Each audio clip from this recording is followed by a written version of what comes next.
video. Record.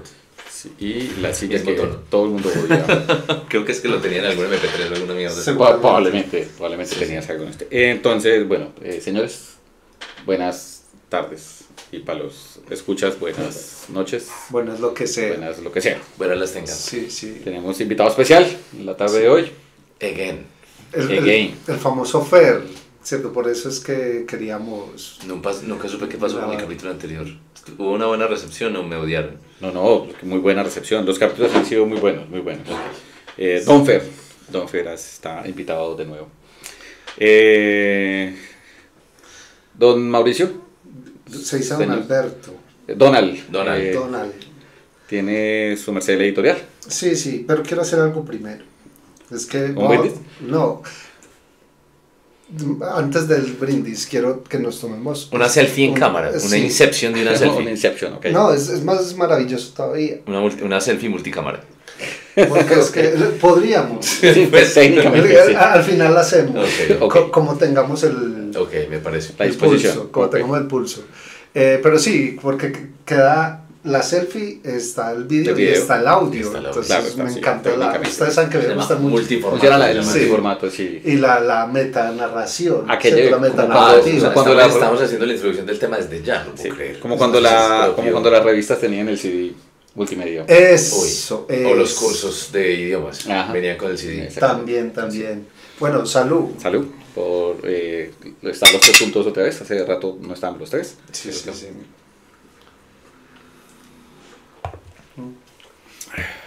La evidencia de que sí son calaveras. Sí. Y de que Mauro toma Robitussin. Sí. Bueno, Donald. Porque primero la salud. Listo. Entonces, la editorial.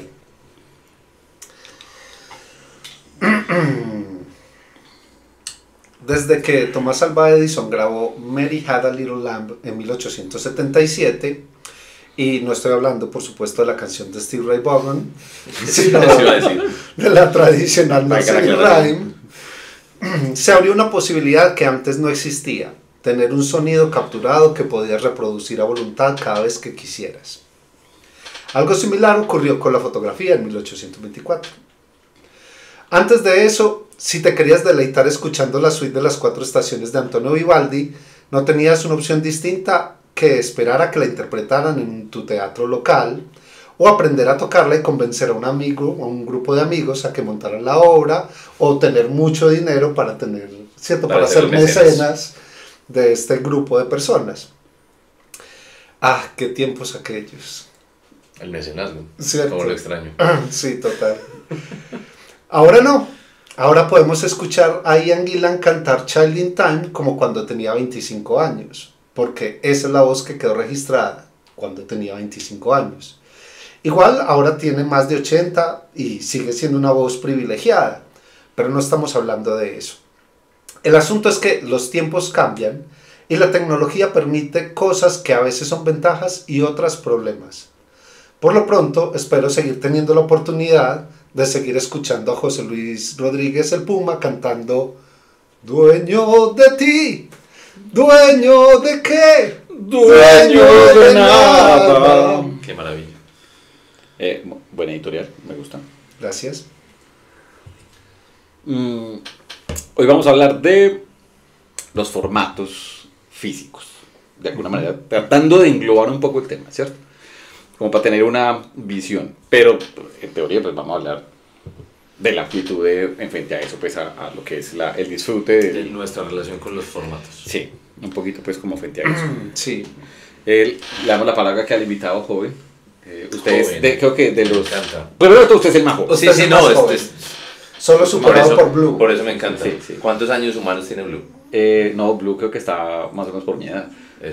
Sí. Sí, claro. O sea, ya soy menor que Blue. Eso ya es todo. Sí, Blue está cerca. Blue está más cerca de los 40 hacia arriba. Hacia arriba. Sí. O sea, por la mitad ya. Sí, ya, Bubu ya. Pero está más calmada también. Es cierto. Sí. ¿Cierto? La tercera integrante. Porque es lo que nos pasa a todos. Como, ay, no, qué pereza. Sí, como que. No. ¿Cómo es? Perro viejo la techado.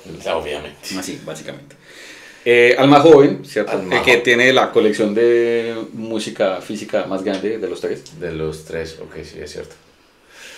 Bueno, ¿Por qué la colección? O sea, ¿por qué en físico? precisamente porque crecí, pues siendo el menor, creo que es algo que los tres tenemos en común y compartimos, que es que aunque nos guste la música y hayamos crecido escuchándola reproducida como sea, emisora, CD, lo que sea, tener el disco físico, poner el disco, leer el orden de las canciones, ver quién fue el productor, quiénes fueron los músicos, todo ese tipo de cosas, creo que hacía parte de la manera en que nosotros asumimos la música y cómo crecimos con la música.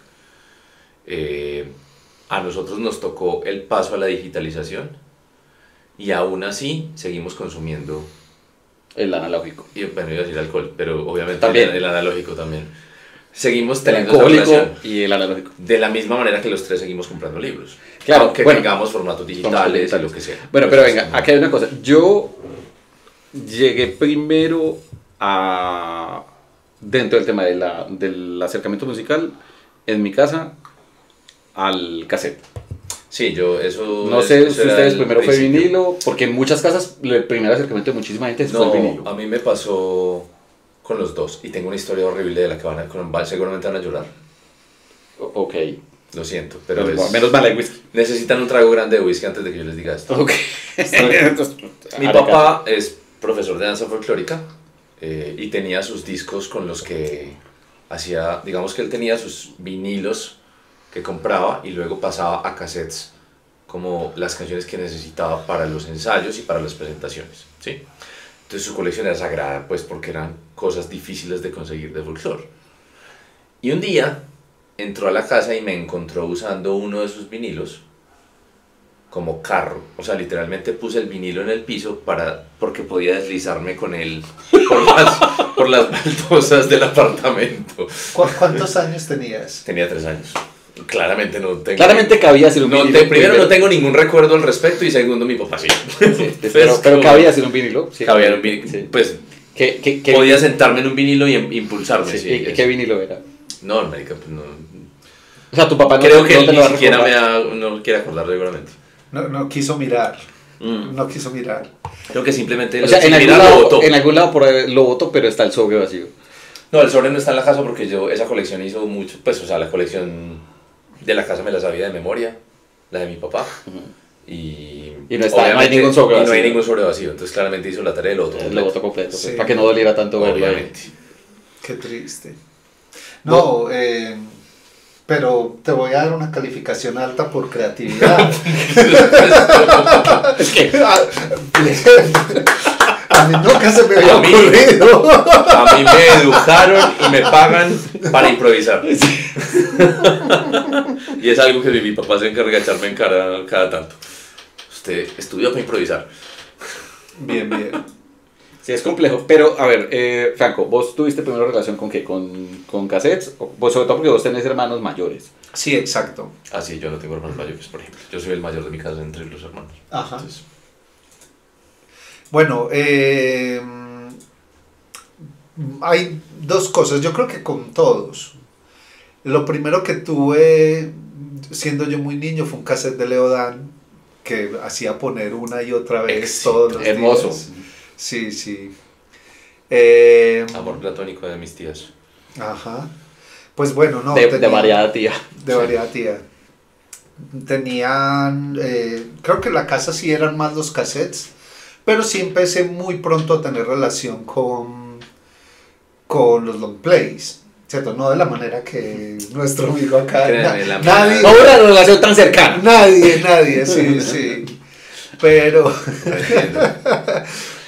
lo que Hablando sí- de darle otros usos a los formatos. Claro, entonces como Tavo me lleva 10 años, entonces él a sus 12, 13 empezó a adquirir los primeros discos. Eso quiere decir que yo cuando tenía 2 o 3 años empecé a ver en la pared puesto el afiche de... disco. Ah, el disco. Él Ah, ok. utilizaba la carátula. Creo que hay un mérito también en poner las cosas lejos de los niños.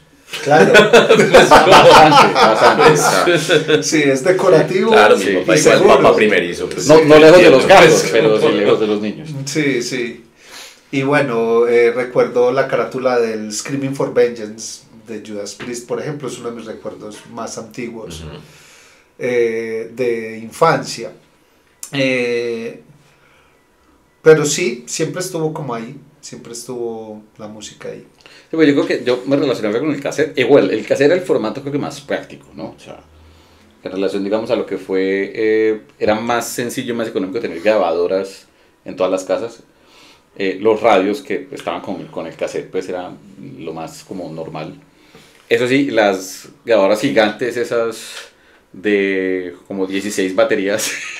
La no, esa ni siquiera era doble, eso era A, B, ¿cómo era la C? Es que es esa, la de rey gorda. Eso es la D. Eso debe ser la Z. Sí, o sea, no, creo que era la D. La Z la de carro, supondría. Que básicamente costaba más las baterías que la misma grabadora. Sí, claro. Exagerando un poco, sí. Pero era como que eso. Pero sí tengo un buen recuerdo que yo... luego en la biblioteca Turbay, que hemos hablado un par de veces de la relación que uno tenía en su momento con las bibliotecas públicas, ir a buscar en la biblioteca cosas. Claro. O sea, yo primero tuve, digamos, encontrarme en un cassette de mi hermano Carlos, el The Wall, sí, o sea, sí. la canción de la Another Brick in the Wall, entender qué diablos era eso, e ir a buscar el álbum y quién diablos era Pink Floyd, claro, en la biblioteca. Y en la biblioteca sí habían cassettes y habían pues long plays con, o sea, audífonos gigantescos. Sí, pero bueno, es bacano que toques ese tema porque mi hermano pues grabó muchísimos cassettes, o sea, llegó a tener más de 100 cassettes. Yo también. Y él hacía, además porque desde muy joven, él siempre, mis dos hermanos han sido pues como muy artistas de lo gráfico, entonces él hacía el casetico en rapidógrafo, lo marcaba, claro, y hacía todo. Eso era bello. Yo hacía los nombres de las bandas con todo el logo, me acuerdo con todo el logo perfectamente. Sí. Metallica, Angra, las bandas de Black. Yo no me iba tampoco al... Yo me iba a hacer el logo pues como tal, hacía pues como lo que estaban y les hacía portadas con cosas.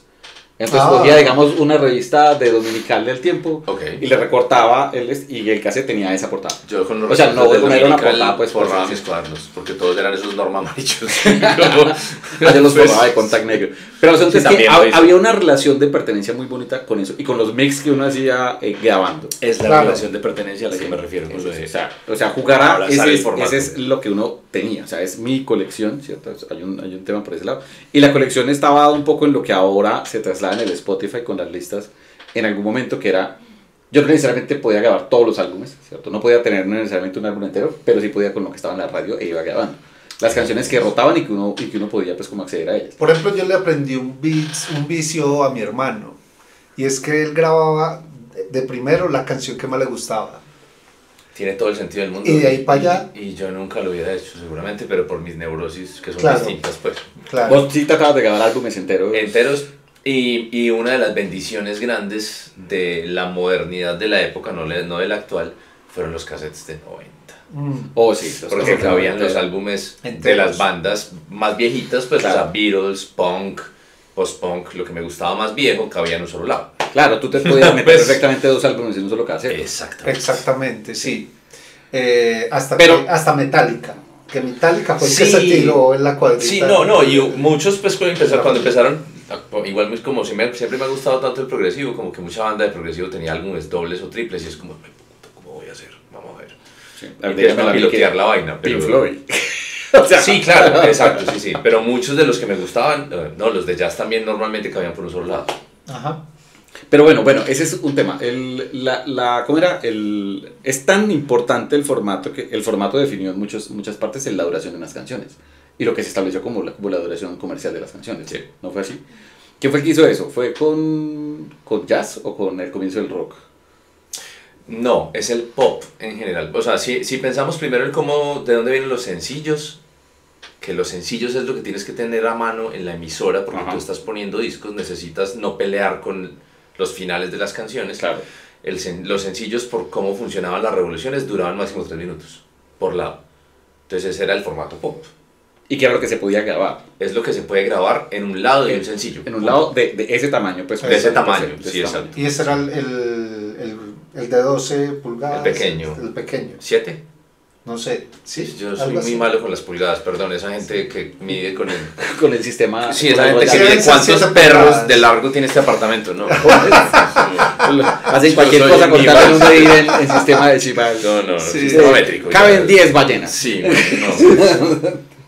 Pero bueno, o sea, eso, y hay un tema de influencia pues en ese sentido, o sea, el formato también influyó en eso. El chiste en Bohemian Rhapsody con el tema de lo el largo de la canción, Ajá. cierto que también hay un tema pues ahí que está pues en la película, pero que también es un asunto de cómo funcionaban pues en esa época para los productores también las canciones, cierto, y estaba influido por el formato, por el tema del video. Y funciona pues, con, no sé, Helter Skelter de los Beatles, que tuvieron que hacer el fade out para que hiciera parte de uno de los lados, porque la canción originalmente duraba más de 25 minutos.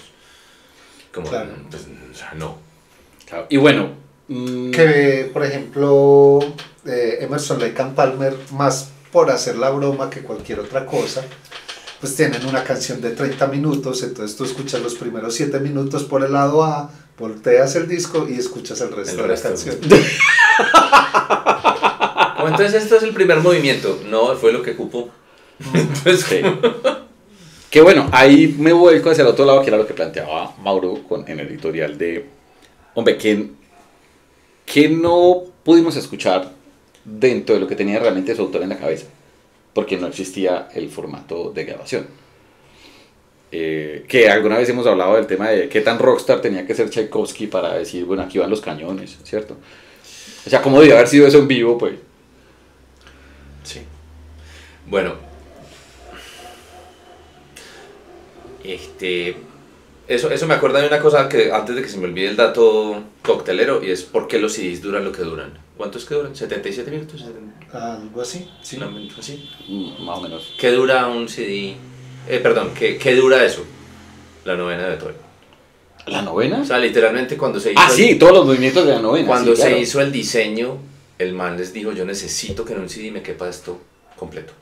Okay. Y los ingenieros tuvieron que decir, ok, vamos a trabajar en eso. Y que el formato me quepa en este tamaño. Ok. Pues, el CD, son exigencias de... ¿El CD quién fue? ¿Philips? Fue Japón. Ya vamos a buscar, no se preocupen. Pero claramente fue en Japón que no, se sí, hizo fue todo el Japón. desarrollo, Yo estoy casi seguro que fue Philips. Que bueno, que volvemos a lo otro. La guerra de formatos, que eso es por otro lado.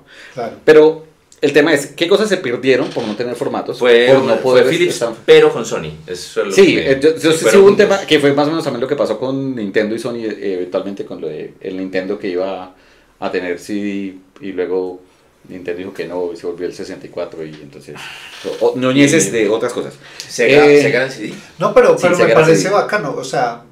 Yo sé el segundo, el primero no. Sí, el primero no. Yo sé que nos reúne principalmente el tema de la música, pero me parece todo, que...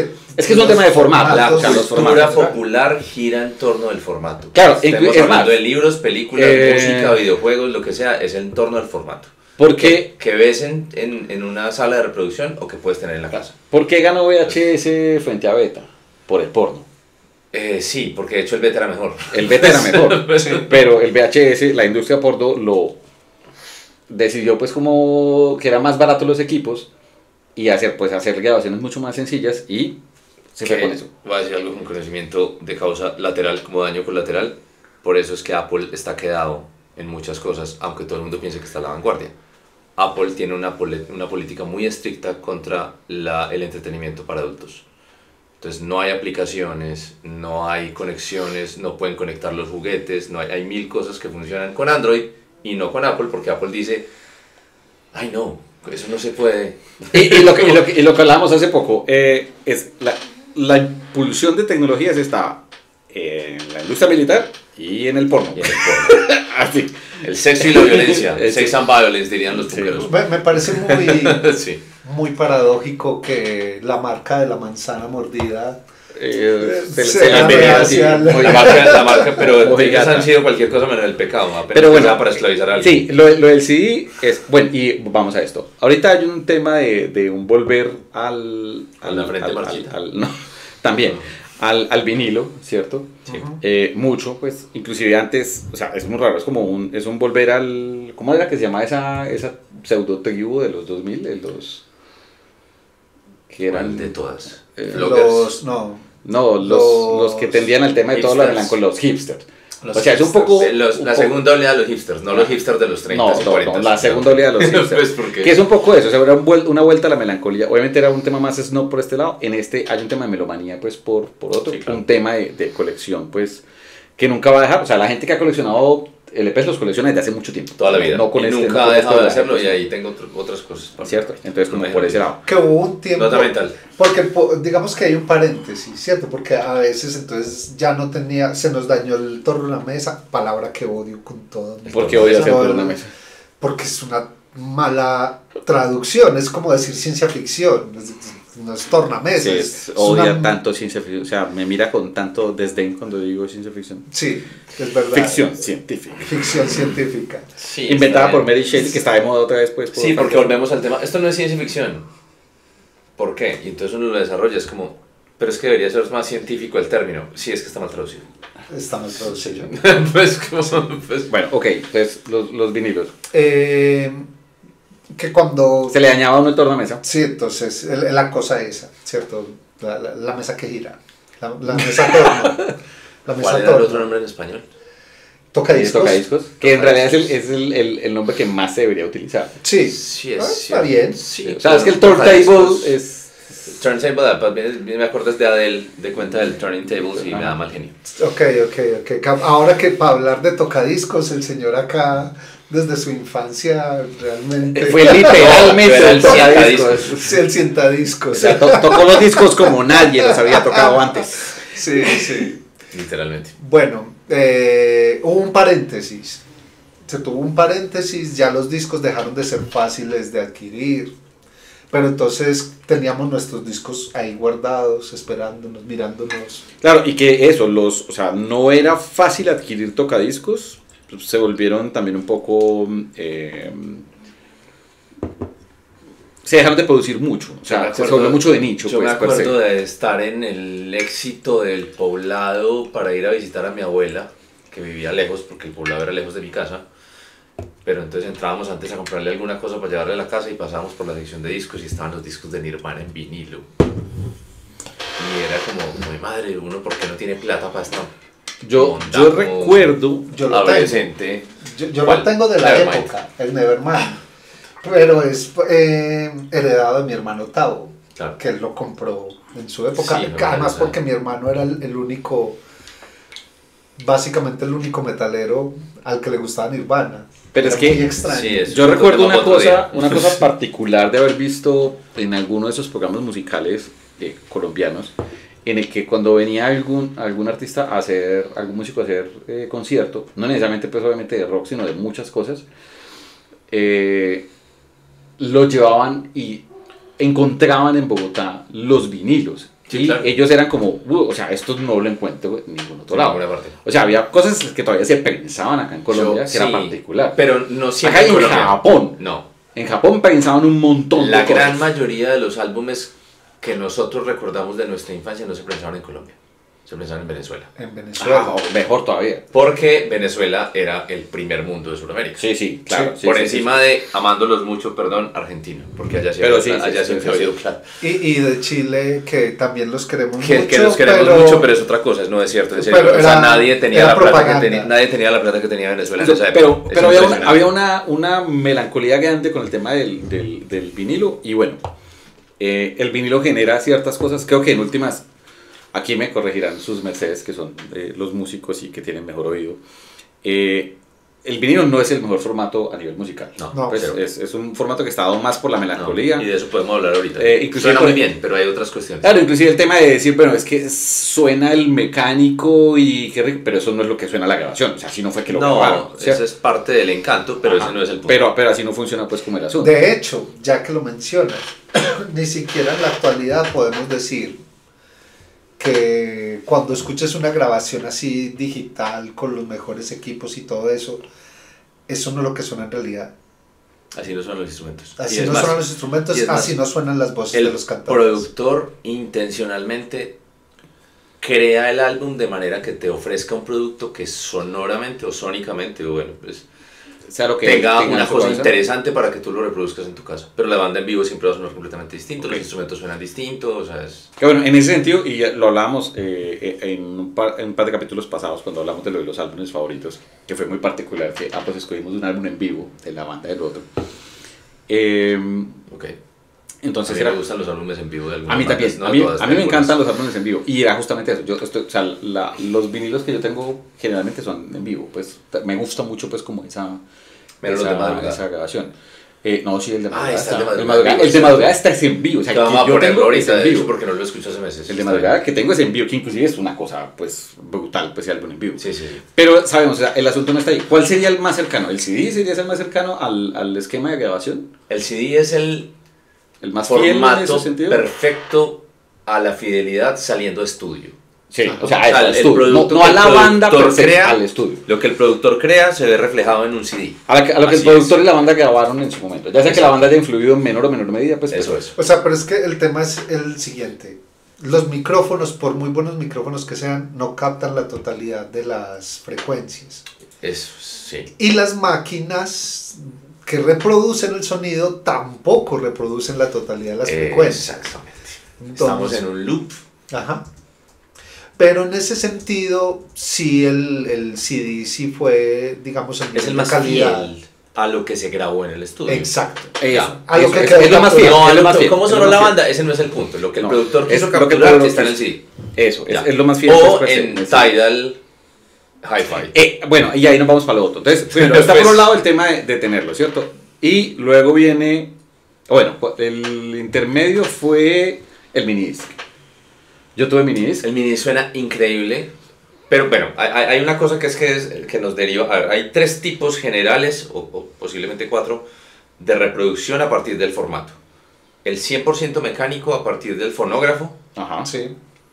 Luego está la introducción de la electrónica al fonógrafo. Sí, el fonógrafo inicialmente es solo la corneta que reproduce la vibración. Y que tiene las limitaciones de volumen, de alcance y también pues obviamente los tamaños pues per se. Sí, primero rollos, luego vinilo. Eso sí, literalmente era música de té, pues ahí pues porque eso no iba a pasar. Y hay un espacio más grande que este no iba a llegar. Y hay unas cosas en la grabación que ya después se podrían hablar, pero es muy distinto. Luego se crean a partir de la guerra, porque todo se crea por las cosas de la guerra, los amplificadores electrónicos, primero los de tubos, luego las versiones pequeñas, luego los transistores, todo eso, y se crean los primeros amplificadores para ese vinilo. Que los de tubos sí son crispetas, ¿no? O sea, el tubo es hermoso y ya ahorita vamos a hablar de eso. Se tiene que calentar y no, cosa. Sí, pero el tubo es una cosa hermosa. O sea, eso no me refiero con crispetas, es una cosa, o sea, realmente como que eso, o sea, no solo es el sonido, sino el ambiente pero que genera per se. O sea, ¿quieres hacer crispetas? Sí, le puedes echar maíz al equipo para que se exactamente, el maíz pira, pero yo creo que más que crispeta es crispy, pero el crispy, sí, también, la palabra sí tiene sentido por la excitación de armónicos, eso es otra cosa. Okay.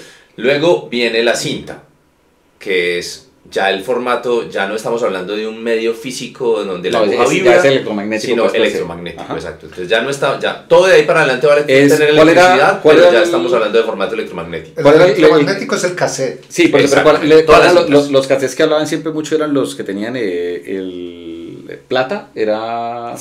había muchas aleaciones distintas, pero sí me acuerdo que venían unos...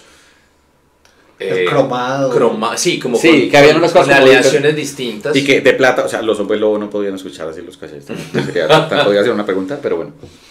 Luego viene el formato digital a partir del CD, porque estamos hablando de un láser que lee. Ajá. Unos y ceros. Sí. Son unos y ceros per se. Y luego venimos. Que tiene también su parte mecánica en la medida que es una lectura de vacío y no vacío. En la forma en la que está construido el CD. Sí, pero el lector es 100% digital. Sí. Entonces, pues, o sea, entiendo que sale mecánico, pero es 100% digital. Ajá. El lector. Es mecánico en ese pedazo con respecto al tema del láser. Sí, me acuerdo del sonido del láser, pues de la base del láser moviéndose. Por eso el CD saltaba en los Walkman, ¿cierto? En los Discman. En el primer Discman que les tocó corregir, porque la gente quería salir a caminar y esa mierda no para de brincar. Obviamente. Y tocó cambiar el modelo. Luego fue un tema intermedio, que era el minidisc, fue el tema intermedio. Sí, que básicamente es un formato digital. Entonces tienes, digamos, 44.000 o 48.000, o sea, ya estamos hablando de la manera en que se registra el sonido digital. Pero el minidisc, ¿vendían? No. El minidisc que era un cassette. No. O sea, el minidisc sí se vendían, álbumes de minidisc sí se vendían. Sí. Sony vendió. Aquí no. Sí, yo me acuerdo que. No, sí. Yo me acuerdo en Tower Records había. En Tower siempre había. En Tower Records había. Lo que pasa es que yo iba a Tower no a comprar álbumes sino a escucharlos. Porque tenía plata para comprar álbumes. Exactamente. Sí, pero en Tower Records había. Ahora, la parte de minidisc era costoso. Es más, tengo amigos que trabajaban en Tower y que llevaban su minidisc a grabar. Para grabar. Porque el minidisc, lo bueno del minidisc era que era un formato grababa pequeño fiel. Y grababa fiel el formato. Y inclusive había unos minidiscs que tenían la entrada óptica y la entrada. Sí. Entonces la grabación era fiel, que es una cosa muy distinta al downgrade que pasa entre el vinilo o el CD al cassette, que eso era lo que nos tocó a nosotros cuando nos prestaban álbumes, que ahorita hablamos de eso. Claro. Pero ya después viene la era de la digitalidad 100%, que no existe nada físico que abrazar, que es como tú le das play con el clic a un icono y suena algo y son ceros y unos 100%, que eso es otra cosa. Y ya no me acuerdo porque habíamos empezado a hablar de todo eso. Por el tema de los formatos, que el formato intermedio para mí fue el minidisc, o sea, fue el CD, minidisc y luego ya lo digital. Bueno, ahí hicimos el barrido general, listo. Sí, ese por ese lado. El digital full nosotros nos encontramos con el MP3, ese fue el primero comercial que fue el primero y abordó todo y ya era el tema, en un CD me cabe la discografía de todo el mundo. Bueno, al principio sí, porque todos ripiamos a 128. Exactamente, o sea, yo me acuerdo de era una cosa absurda. Todavía tengo un CD por ahí que me pasaron, así como con la camiseta. Alguien que me quiere mucho me dio este CD con la discografía de Tom Waits. Sí, algo así. O sea, que cabían eso. Que cabía en un CD, claramente en 128 y claramente momento, ya no lo podría escuchar porque me muero del... no sé si probablemente mi video lo que la pero bueno, el que ahí fue también el otro salto, porque es un salto no solo en el formato, sino obviamente en donde se podía reproducir el formato. Claro. Los automóviles empezaron a tener lectores de CDs de CD-ROM. No de CD, no, claro, de CD-ROM, de las dos cosas. Sí. Yo me acuerdo que cuando me fui a vivir a Argentina a estudiar, tenía un MP3 que le cabían, y era enorme en ese momento, 256 megas. Sí. Y que en ese tamaño podía tener como 4 álbumes al tiempo, que era como, marica, nadie tenía eso. O sea, me tocó camellar mucho para comprarme ese MP3. Pues, y entonces llegó... Y Pablo, mi hermano, tenía uno anterior a ese, que era, solo le cabían 2 álbumes, pero tenía pantallita. Y uno podía ver el nombre de la canción. Y eso era la locura. La locura. Me acabo de acordar de otro formato, de esas cosas loquísimas. El Laserdisc. Laserdisc. Pero bueno, eso era video y audio al tiempo. Claro, sí, pero en ese también, o sea, había muchas películas que sacaron en eso, o sea, eso sí pensaron pelis en eso. Se pensaron muchas pelis, y pensaron mucho tema de lo que eran los álbumes en vivo de conocí así, o sea, mucha gente conciertos de varias bandas. Conocí mucha gente a finales de 90 que tenía esos conciertos que todo el mundo quería tener, y eran esos televisores que son como de una pared. Sí, pero en esa época, claro, que además era enorme, había que pararse como a 5 metros atrás. Sí, para poder, y que pues no solamente era una pared, sino era una pared y un carro de fondo. Sí, literal, o sea, necesitabas un auditorio para poner el televisor. Era más como una moto de alto cilindraje realmente. Sí, pero sí, una práctica, además que calentaba horrible pues también eso, pues o sea, y crispetas. Eso, y los lectores de Laserdisc eran venosísimos. Todo eso era carísimo. Recuerdo que en Blockbuster llegaron también a tener el tema de alquilar Laserdisc. ¿Sí? Sí. Yo recuerdo que yo iba en su momento al Blockbuster el que quedaba ahí cerca de Oviedo.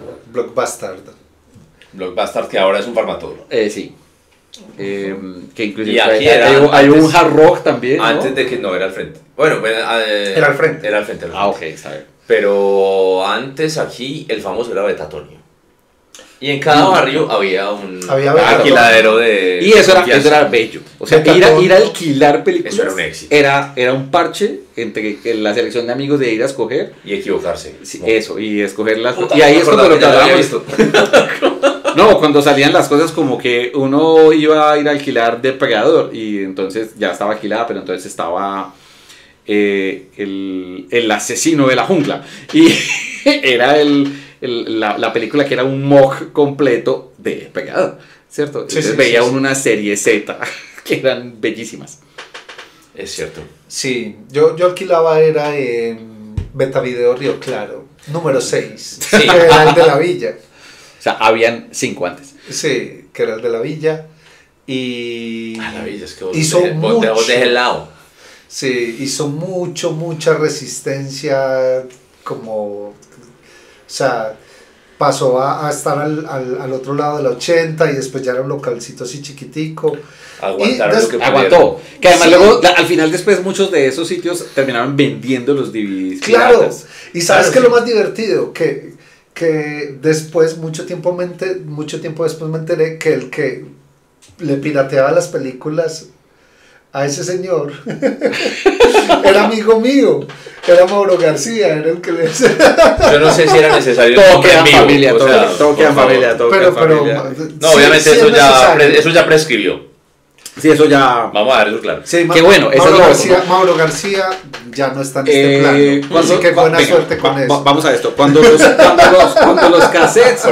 los cassettes, la piratería no era un asunto, pues como que se jugara tanto, ¿sí? Uno sabe, es que estuviera tanto en la palestra. Pues, no, es que hay una cosa muy tensa ahí. A ver. Pero con los CDs sí. Con los CDs empezó todo el asunto de la piratería ha estado presente siempre. Bootlegs de las bandas se han vendido siempre, por ejemplo, grabados de consola, y estoy hablando de 60s y 70s, porque uno no habla de eso ahora, y también la industria no habla tanto de eso. La grabación de los conciertos, había gente que iba todo eso existió siempre, pero nos hicimos conscientes del asunto de la piratería a partir del bonche Napster. Sí, con lo de Napster. ¿Por qué? Porque antes de eso nadie asumía que fuera piratería, y las mismas bandas decían, mis fans más jóvenes que no pueden pagarlo, graban el cassette a partir del vinilo de su amigo. Ajá. Y con eso nos conocen y luego pagan la boleta y compran el álbum más adelante. Ninguna banda que entrevisten en esa época va a decir que era un crimen. Siempre van a pensar que era la manera en que los pelados se daban cuenta de las bandas. Era un tema de acceso. O, por ejemplo, hablando de todo el movimiento de la Bahía y del thrash metal en esa costa en Estados Unidos, Metallica, todo eso, cómo se conocían las bandas. Ellos grababan demos en cassette y se rotaban los cassettes. Claro, y justamente en eso funcionaba muy bien el formato físico. O sea, hubo un contrabando de alguna manera. Pues, no, pero mira qué bacano eso de lo que está hablando Fer. En estos días, pues, un grupo de estudiantes estaba haciendo un trabajo sobre la escena del punk en los 80s. Okay. Pero tenían que hacer una página y entonces decidieron poner como icono para saltar a la página siguiente un long play. Y yo les dije, no, ese no es el icono es el caseto, no el cassette. El caseto. El caseto. Si estamos hablando del punk, es el caseto. Claro, o sea, porque es que el primer disco, yo creo, sin mucho riesgo de equivocarme, que lo primero que se grabó de punk en long play fue una de las caras del disco de Rodrigo de No Futuro. Probablemente sí. Aquí sí. Antes de eso no había vinilos. Aquí en Medellín no había un vinilo. Obviamente CDs no, pues, ni abate, pero ¿cómo? De punk no. Pues, de punk no. Pues sí, Kraken tenía... O sea, pues, pero Kraken tenía... Cosa, sí, exacto. Pero de punk no. Y eso que fue por el amor de la gente del medio musical que le tenía a Kraken, que Kraken pudo grabar el primer disco. Sí, porque además que en ese momento el acceso a eso era un tema de costos también muy grande, pues, en muchas cosas. Yo me acuerdo mucho de haber hablado con ellos y decirme que cuando entraron al estudio aquí, no voy a decir el nombre del estudio porque no le voy a regalar publicidad a ellos, que cuando entraron al estudio, de hecho, no sabían... Gracias por pensar que ver, no sé, es regalar publicidad, pero bueno. Es obvio porque mi guerra siempre va a ser contra el sistema. The Man. Entonces, una de ellas. Una de mis guerras es contra uno de los sistemas. Tengo muchos frentes al tiempo. Vamos a dar eso claro. Sí. Y luego dice que porque es Marvin. Entonces ellos me decían, no sabían grabar en el estudio. Cuando ellos grabaron, por ejemplo, le dijeron, conecta la guitarra al pedal de distorsión y conecta el pedal de distorsión a la consola. Eso no se hace nunca en la vida, a menos que tengas un montón de emuladores en medio del amplificador y todo eso. En el estudio no tenían ni idea de cómo grabar rock. No tenían y tampoco se iban a dejar asesorar porque es que ellos eran los que sabían cómo se grababa. Okay. ¿Qué terminó pasando? Ellos sí sabían cómo se grababa. Otras cosas. Sí, los corraleros del Majagual. No, y Fruco. Pero los corraleros los inventaron pues el espíritu. Pero no esto. No, pues no. Ese era el asunto. Entonces a eso me refiero con el ego de las disqueras, los estudios. Claro. Que siempre cuando cogen algo nuevo... Hay un tema de desprecio, pues. Obvio, es como, tú no sabes cómo se hace esto, como No, créeme, yo sí sé. Yo sé que tengo 20 años, pero yo sí sé cómo es el... No, tú no sabes cómo se hace esto. Sí, bueno, sí. Y ese es el sonido del Kraken 1. Claro, del Kraken 1. Ya los otros son mejores. Los demás es distinto, pero eso sí lo entiendo perfectamente. Lo he hablado con todos ellos y sé que es cierto. Pues es como... Nos hicieron grabar directo a la consola y eso no se hace. Bueno, y el tema de los formatos físicos, entonces, digamos, acercaba a la gente, pues de alguna manera, ¿cierto? Y jugábamos un poco. Eso no se hace a menos que seamos Mauricio y Fernando grabando un álbum. Pues, un EP. Perdón, un EP, sí, ya. Después les contamos. Ok. Entonces los formatos físicos de alguna forma, eso, o sea, había piratería, era una forma de compartir y lo sigue siendo. Sí, total. Sí. Lo sigue siendo y digamos yo soy muy partidario frente a ese tema de lo físico. Por muchas cosas pues, y ahorita las conversamos pues un poquito más a fondo, pero bueno. Luego llega el tema de, sí, con lo de Napster, fue la pelea de Ulrich. Ajá. Cierto, grande, porque Napster obviamente sí se inventó el asunto de voy a compartir sin límite, o sea, un tema pues ahí, o sea, el peer-to-peer jugó a que voy a compartir de todo con todo el mundo y listo, voy a compartir virus. Va a compartir canciones, virus, programas. Porno. Que porno. Yo iba a decir esto, voy a compartir antes que nadie, primero que todo, porno. Y luego me voy a dar cuenta, marica, puedo matar programas y música. Ajá. Porque la gente se inventa las cosas para el porno, para la guerra. Ajá. Y mínimo alguien alguien podría haber jugado Doom en la pantallita de Napster de descarga. Es posible. Pero bueno, entonces ahí empieza la guerra contra la piratería. Nos empiezan a jugar mucho en contra pues como con eso. Pero la piratería no muere, pues.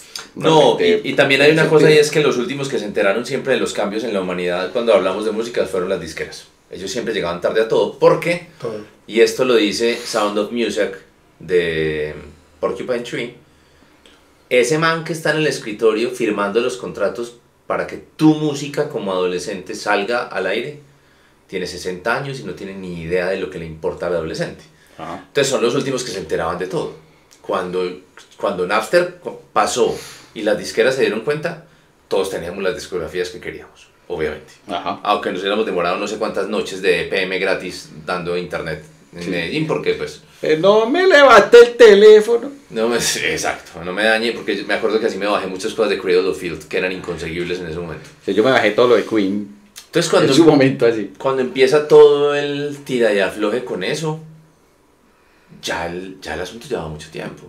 Sí, bastante. Pues, ya llevamos mucho tiempo el pedo peleando por bajar cosas. Luego, bueno, y fue una pelea muy compleja con el Emule y Pirate Bay, pues, y otras cosas, ¿cierto? Mule. Yo no usé tanto Napster, yo tenía Audio Galaxy y Mule. Esos eran mis dos. Yo tenía Emule, y que en últimas en Emule también había un sentido de comunidad muy, muy bacano, porque era el de, listo, vos puedes compartir, pero vos tenés también que estar conectado para poder compartir lo que descargaste. No puedes bloquear la salida de datos. No era un tema pues que compartir. Para poder se generaba una red de comunidad pues y de comunión pues como en ese sentido, que era una cosa pues como bacana. Y obviamente en los foros había unas cosas que se compartían. Don Mauro no bajó tanto... No.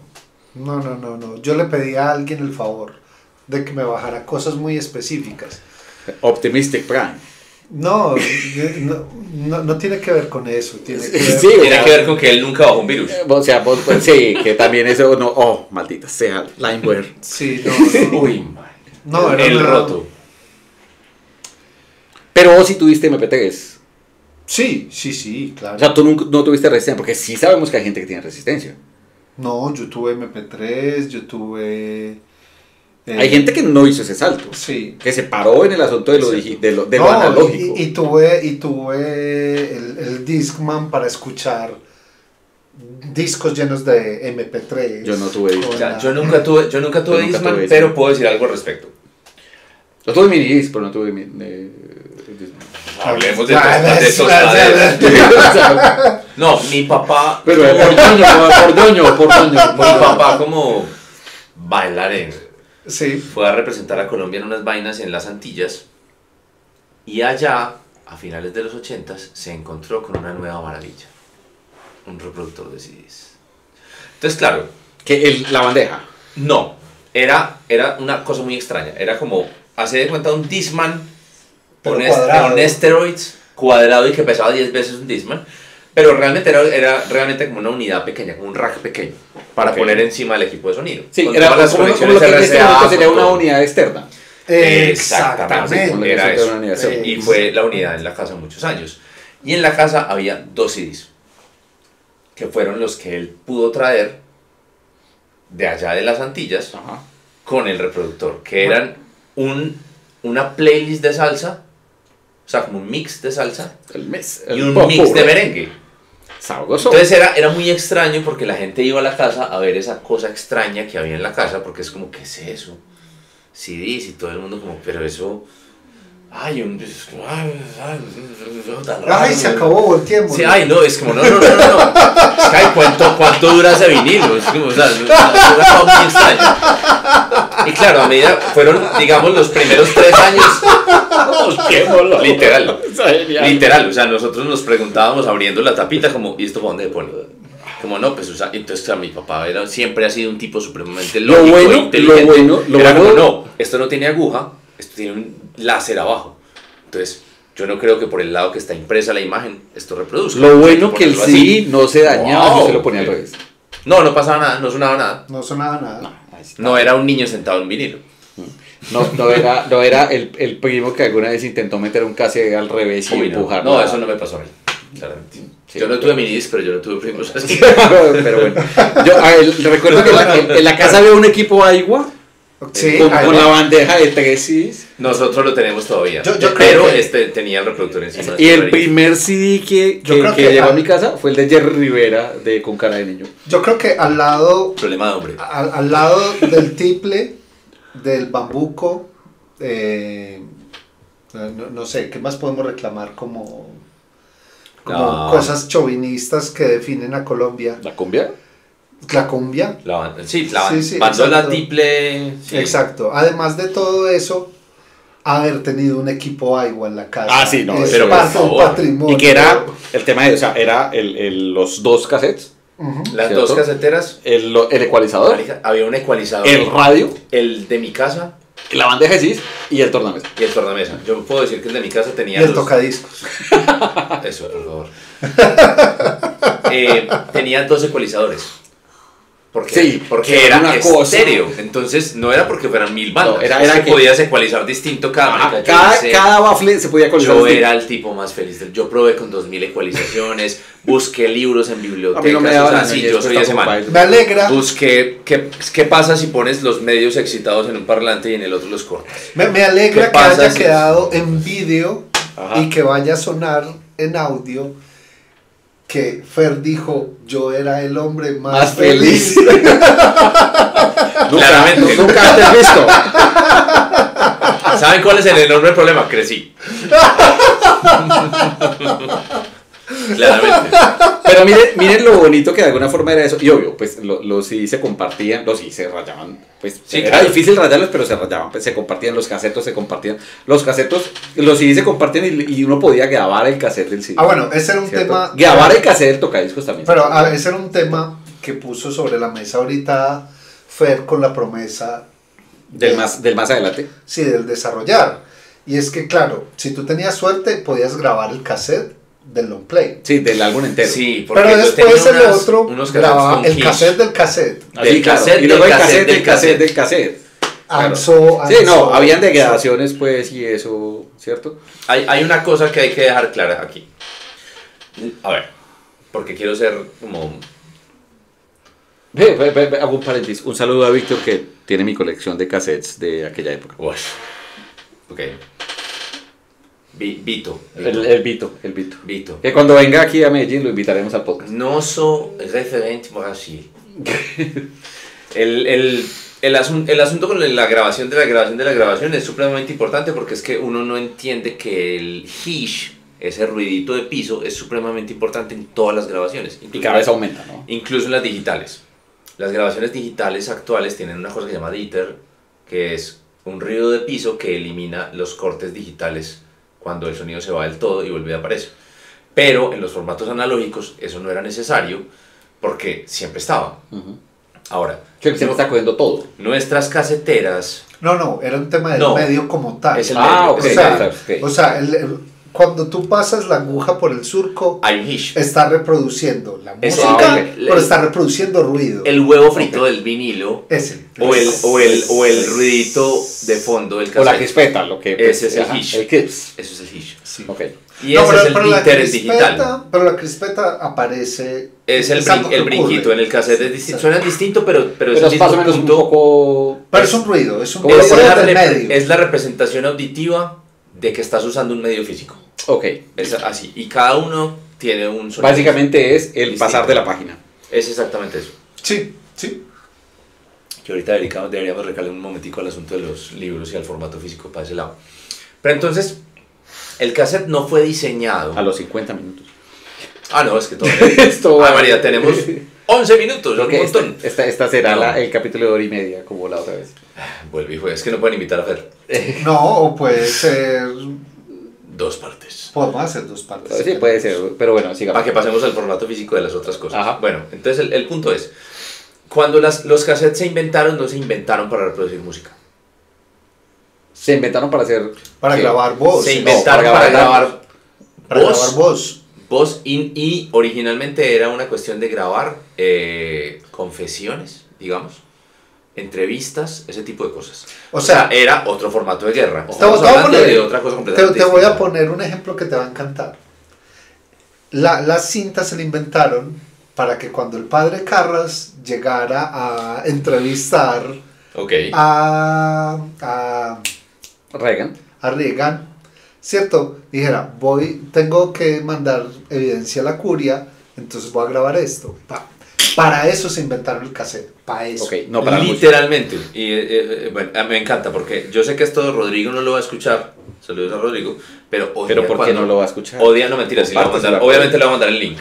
Pero hay gente que odia cuando uno dice literalmente, porque eso no significa literalmente, yo sé, pero es como decir bizarro. Bizarro no es en español, no importa, o sea, así funciona. Así funciona, o sea, el lenguaje es evolutivo. El lenguaje cambia, muta, evoluciona. Yo odio la palabra evolucionar también, después les cuento por qué.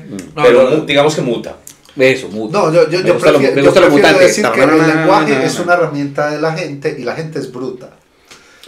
Y entonces empieza a utilizar los términos incorrectamente. A mí me gusta que el lenguaje mute, porque pienso en los hombres X. ¿El mute santamanderiano? También pienso en el mute santamanderiano y en los hombres X. A mí me gusta mucho el muter de Rammstein. Me parece uno de sus mejores. Pero eso no es mute, eso es mucha. Mucha. Volvemos otra vez. Muta. Estamos hablando de que el cassette empieza a tener cabida. Ajá. Porque en Japón se empiezan a producir a través de muchas marcas que estaban después de la posguerra, digamos, después de la guerra, o sea, en la posguerra. Muchas de esas marcas empiezan a producir cosas para sobrevivir porque ya no tienen esa necesidad de vivir de la guerra. Listo. Y entre esas marcas hay algunas muy importantes como Nakamichi, que se tomaron el trabajo serio de desarrollar caseteras. Entonces todo el mundo decía, el cassette es una cosa de adolescentes. O sea, así es como se graban los vinilos para rotárselos. Sí. Así funcionaba. Hasta que Nakamichi encontró, hay unos problemas, no voy a meter con esto, porque es que el bias de la cinta, no, esto es muy de ingeniería.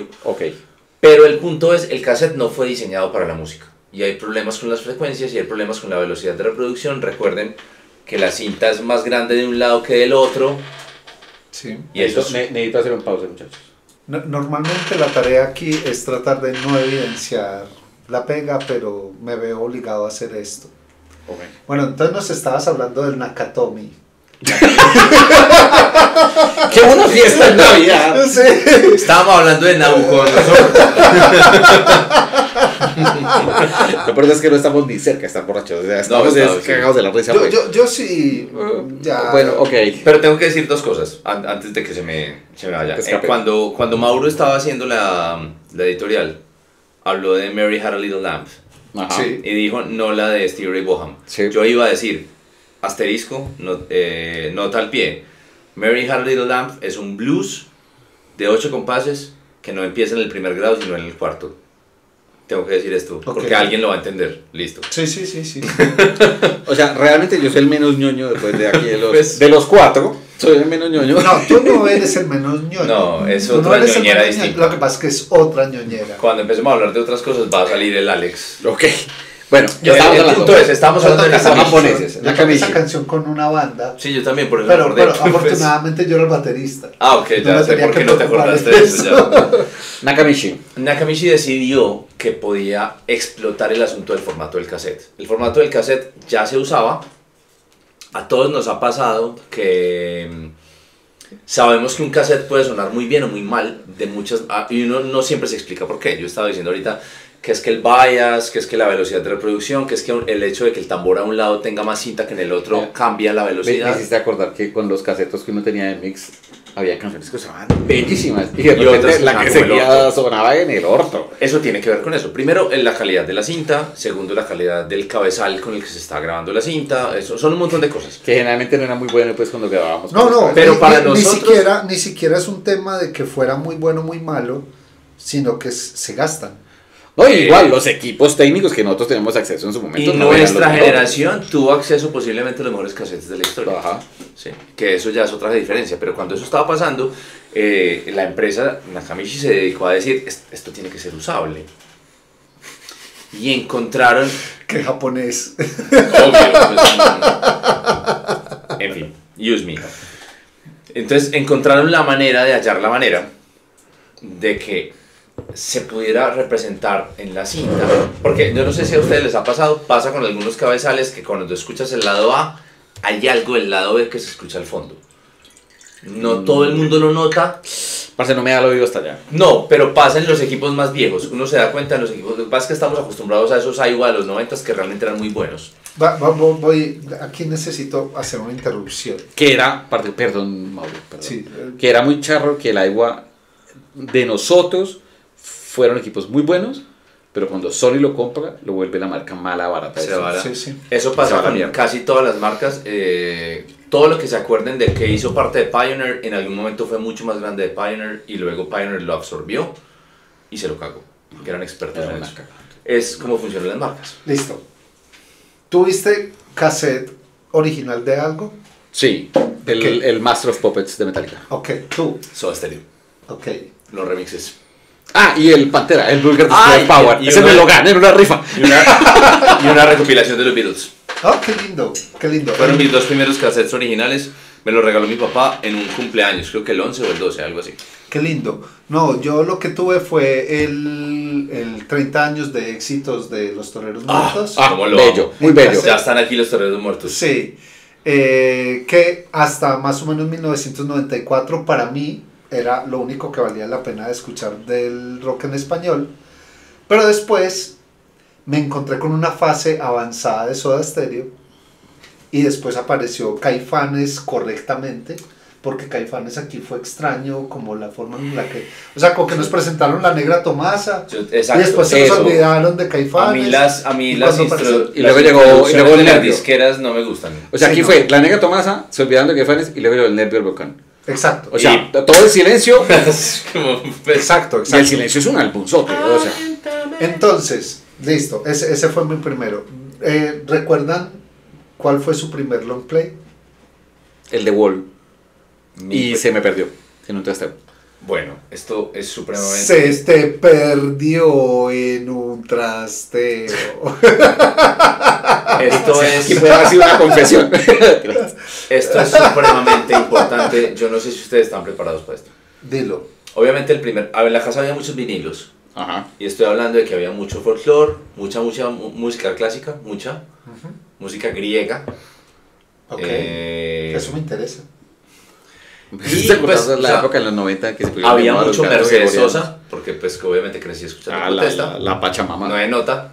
Ey, no te metas con la negra. Pues la Pachamama es un hit, marica, a mí me encanta Mercedes. Y una vez, estando en una tienda de discos, mi papá dice, escoja usted cuál quiere que llevemos. Yo estaba muy chiqui. Y llevamos 2 discos. Llevamos Juan Gabriel. Muy bien. Muy bien. Muy bien. Muy bien. Y otro que creo que fue Pandora. Muy bien. Y está bien. Debo decir que esa fue mi primera compra en vinilo y la amo. O sea, es la explicación porque...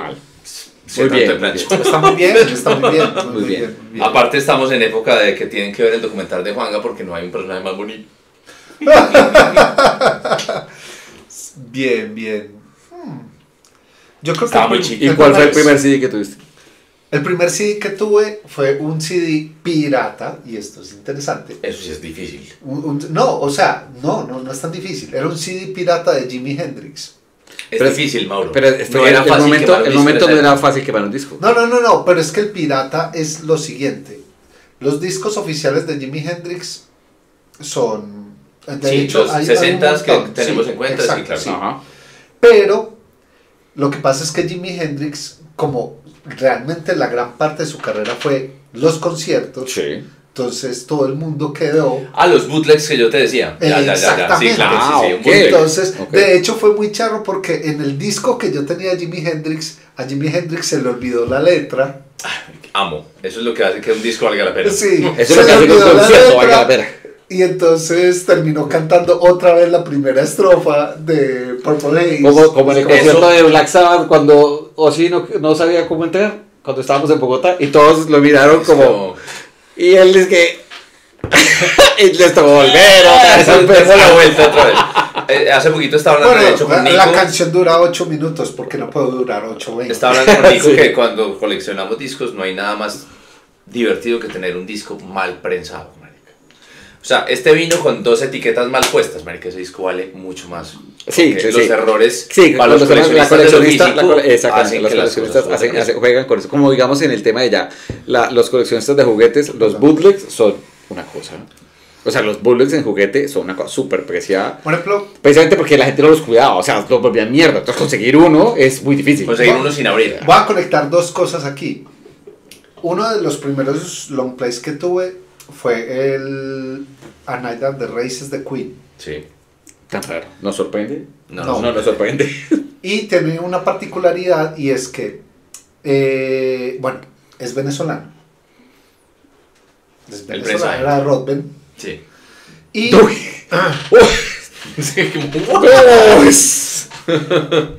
y... Qué refrescada de memoria, Mauricio. Y las últimas 2 canciones del disco están invertidas. Es decir, o sea, en el pensado, en el impreso del álbum dice una cosa, pero en la realidad están... No, está bien. Están trocados. Pero cambiaron el orden. Están trocados al álbum, al pensado original británico o lo que sea. ¿Cuál fue tu primer CD? Momento, antes de que volvamos a eso, yo estaba terminando con lo de Nakamichi. Nakamichi se da cuenta que puede hacer... a la otra rama. Nakatomi. Arigato. Se dan cuenta que pueden literalmente hacer alta fidelidad con los cassettes y la rompen. O sea, esos manes son los que definen que el formato más vendido de la historia en esa época, por encima de todo lo que nosotros conocemos como formato vendido, fue un cassette. Son ellos. Ahora, hay un deck de ellos que yo todavía digo, el día que lo vea lo compro, así me endeude mal. Perdón, Selma, por esa expresión. Ella entiende. Sí, mi frase es... si ustedes ven... Empeño a mi mamá. Si ustedes ven un deck de Nakamichi Dragon en alguna parte por debajo de los $5,000, cómprelo. O no, hagan lo que tienen que hacer. Ustedes saben que tienen que hacer. Sí, cómprelo y véndalo en 10,000. Es una cosa muy demente.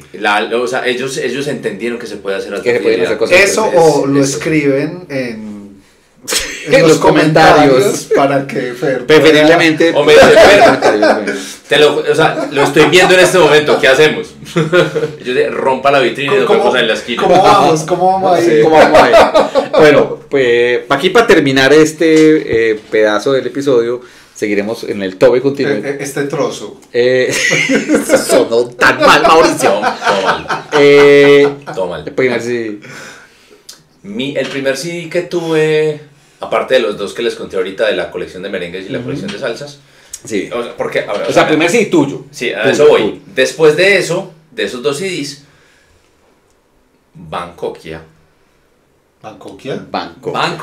Por Dios, me salieron 3 canas. Le envió a mi papá una colección, era una caja de 10 CDs. Ajá. Y venía música clásica, venía bailable, venía no sé qué, y eran un éxito. Creo que todavía están por ahí. Era una muy buena selección. Saludos al selector de esa vaina porque lo hizo muy bien. El primer CD que tuve en la casa fue el Ride the Lightning. El tuyo pues como tal, Ride Light. Y por eso, cada que me dicen, ¿cuál es el mejor álbum de metal de la historia? Es el Ride the Lightning. Pero es que el Master, no me importa. Pero vos escuchás más black que thrash, no me importa. El Ride the Lightning, para mí, definió el sonido de lo que a mí me parece que es el metal. Ok. Ya. Está bien. Muy bien. Jóvenes, un brindis por esta primera parte. Estuvo muy divertida. Sí. Y ya seguimos más tarde con la segunda. Es que nos vemos la otra semana, pero no. No, ¿cómo es el tiro que te la otra vez? Oh, en la ficción han pasado 8 días.